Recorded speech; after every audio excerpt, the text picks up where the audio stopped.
जी बिस्मिल्लाहिर्रहमानिर्रहीम। अस्सलाम वालेकुम व्यूवर्स, के हाल चाल है? ठीक ठाक हो जी? माजरत वीर जी, मैं एक दो दिन तो बिजी सी ते जनाब हुण तुहाडे वास्ते लैके आया 55 कबूतर 600 रुपये पर।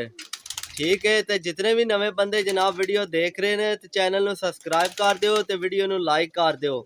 ਤੇ ਜਨਾਬ ਤੁਸੀਂ ਨਾਰਾਜ਼ ਨਾ ਹੋਵਿਆ ਕਰੋ ਤੇ ਜਨਾਬ ਜਿਸ ਬੰਦੇ ਭਰਾ ਕੀ ਪਸੰਦ ਆ ਜਾਣ ਕਬੂਤਰ ਉਸੇ ਟਾਈਮ ਰਾਬਤਾ ਕਰ ਲਵਿਆ ਕਰੋ। ਤੁਸੀਂ ਥੋੜਾ ਲੇਟ ਹੋ ਜਾਂਦੇ ਹੋ ਫਿਰ ਜਨਾਬ ਤੁਸੀਂ ਗਿਲਾ ਕੱਢਦੇ ਹੋ ਜਨਾਬ ਕਬੂਤਰ ਸੇਲ ਹੋ ਗਏ। ਮਾਸ਼ਾਅੱਲਾ ਕਬੂਤਰ ਚੈੱਕ ਕਰੋ, ਐਕਟਿਵ ਕਬੂਤਰ ਜਨਾਬ, ਟੇਡੀ ਸਿਆਲਕੋਟੀ ਜੋੜਿਆਂ ਵਾਲੇ जनाब। ते तकरीबन सारे ही जोड़े वाले कोई चंद पीस भी उड्डण वाले जनाब। 50 कबूतर ने 55 कबूतर सॉरी 600 रुपये पर।